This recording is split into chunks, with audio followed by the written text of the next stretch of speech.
Welcome to the library of St. Peter's Pontifical Institute, Bangalore. This library that you see has a very beautiful history, but I will briefly mention only the history of this present building. So the history of the library, insofar as I know it, when I was started teaching in St. Peter's, it will be some more than 50 years ago. At that time, our library was rather poor. It could all be contained easily in what we call presently the glass house. There were about 3,000 books altogether, and most of them were in Latin and in French. However, there was something of great value already in that library, which is still there, and I am afraid somewhat neglected presently in our library. It was the big collection of the Latin and Greek patrology in the original Latin and Greek text, about 160 volumes of each. It is still in the library. I don't know whether it is used. Anyway, it's a great treasure. I remember at that time having our first contact with the UTC, and they visited the seminary, and I showed them the library, and they were very much impressed by the presence of that patrology in our library, and they said at that time, and probably it is still presently, unique in India. But apart from that, there were very few English books. But the father, who has been librarian before me, he had a friend in England who was a reader correcting the proofs of the books published by the English publishers Sheed and Ward. And that friend used to send him the revised copies with footnotes, corrections, spelling corrections and all that. And so that was the beginning of our stock of English theological or spiritual books. But anyway, it was not much. And so I requested the rector at that time to give a budget for the library. The first year I was told that there was no money, the second year also, and the third year, finally, I was gloriously informed that a budget of 200 rupees was allowed for the library. And so with that I was able, it was a time when the rupee had more value and the books were cheaper, and so with that I could acquire a few basic books for our library. And also I had been given the address of firms in England dealing in second-hand books, and so in that way at a cheap rate I could get books. So the library started developing slowly. Finally, the glass house was not sufficient. Another also important addition to our library was during my first sabbatical year, after 10 years of teaching here. It happened that Father Rossignol, former rector of St. Peter's, was not yet the rector, happened also to be on leave at that time. And so we went round the French seminaries, and we managed to gather full about 10 trunks of books which they were ready to simply to give, or to give at a cheap rate.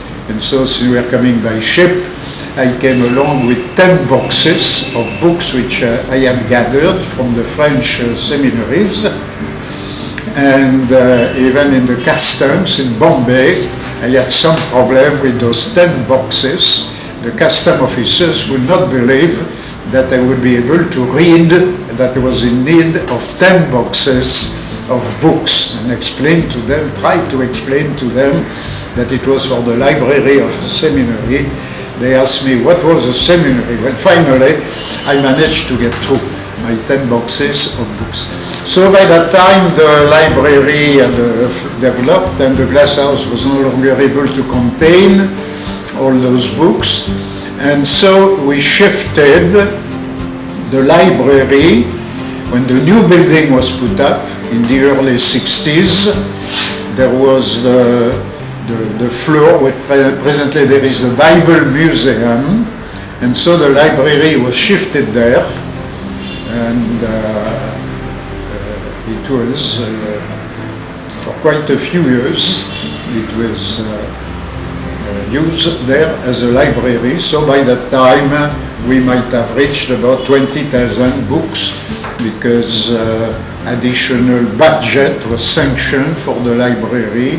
And so I continued also to try to get books here and there, either as donations or as cheap books, second-hand books, but in good quality and books of value. It was all, of course, a matter of selecting the essential.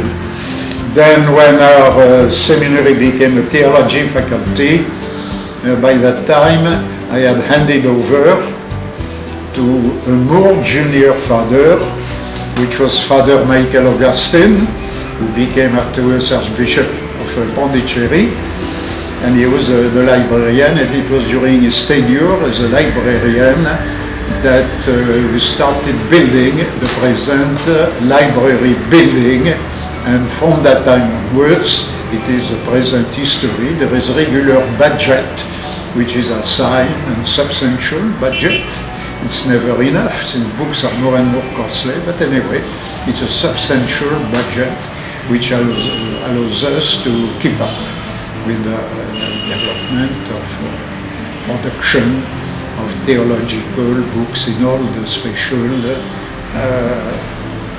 branches. And so, well, my conclusion is that I wish that the library, I am very happy that the library is developing, that the library is in the hands of a father who is very much concerned, gives himself to the work.